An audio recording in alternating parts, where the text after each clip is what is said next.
เดี๋ยวมาดูน้องๆกันนะครับเอ้ย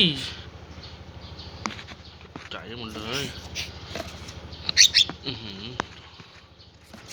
กี่ตัวเนี่ย6 ตัวอยู่ในนี้หมดเลย6 ตัวอยู่ในนี้หมดเลยครับ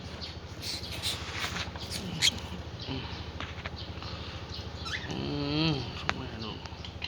ดูแลลูกดี